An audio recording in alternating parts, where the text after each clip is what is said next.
light. This journey then, just like our journey, is not the journey of an individual. It's the journey of a collective, a body of people, a community. The community is not formed overnight simply by throwing people together on the trip. In the same way that people travelling on a long distance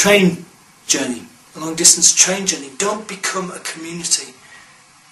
No, this is a community that forms from a set of shared experiences.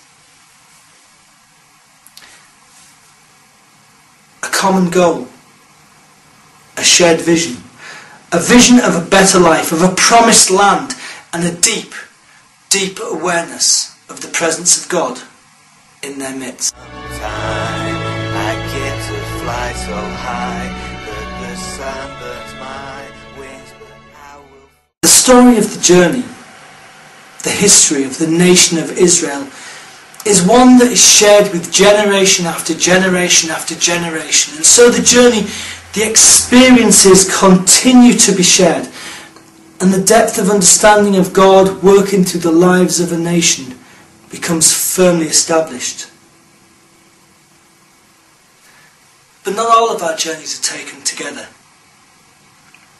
Often our journey doesn't involve other people. We explore and we discover new places on our own. I love to surf. It's a passion to feel the power of God's awesome strength in a wave. To use the energy to really feel at one with God's creation. It brings me closer to the Creator himself when I'm surrounded and totally at the mercy of his creation. Now I have friends who are much better surfers than I am, and they travel up and down the length and breadth of the country looking for the perfect wave, looking for the best break, and often taking great personal risks to go out and catch that wave. Their journeys are individual, they're lonely, self-discoveries, and they return from their trips with a deeper understanding of themselves, of their strengths, and often of their limitations. More often than our corporate journey, our walk with God is one of an individual nature. Like a walk in the woods or climbing a mountain. There is just us and God.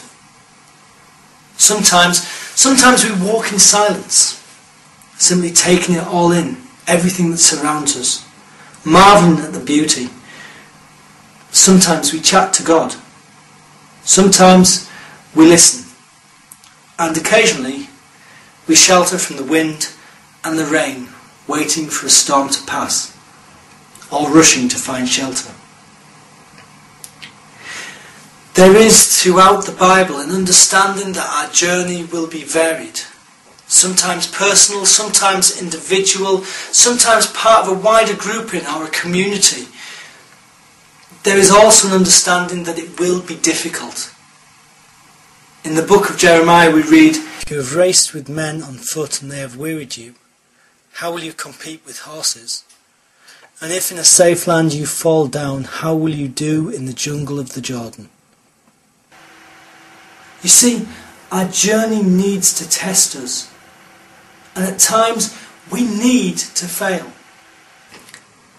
Taking the risk to paddle out through the bigger waves, to a place behind where the wave breaks, a place where the water is deeper, where I can't touch the ground, a place where I don't feel safe and secure, a place where I have to learn in order to survive, makes me want to try new things, makes me learn from the mistakes that I make. And as a result, I get better. The journey we witness in the Old Testament, that we see in the Exodus, is mirrored throughout the New Testament. The Israelites were taken from a land of oppression and slavery into a land of new life, a land of new hope. In the same way, as Christians we have moved from a land where our hearts, minds and souls were destined for death into a land where we have assurance that our lives will be spent in perfect relationship with God. A heavenly kingdom. Not a kingdom that is in some ethereal place that we can't imagine. A place that we cannot see.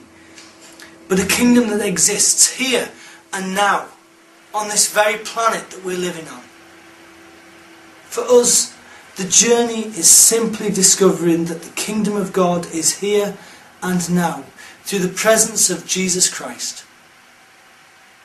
Throughout the New Testament, Jesus repeatedly states that the kingdom of God is here. The Gospel of Matthew refers to it in the Greek as the basileia, which comes from the Hebrew mulkuth, which is better translated as sovereignty or kingship. And in Matthew's Gospel we're instructed to preach that God's sovereignty is at hand or nearby. It's a mixture of present reality and of future hope. It is here now, and yet it is still to come. Perhaps this is what Paul meant when he says to the phrase, "Now we see as if looking through a glass dimly, but then we shall see in all clarity." Our journey with God leads us into a community. It reveals to us the sovereignty of God, and it helps us to develop a closer relationship with God. So then, my prayer is that we should let God lead us in His power, enabling us to develop a sense of community, a shared vision, and an individual relationship with Him.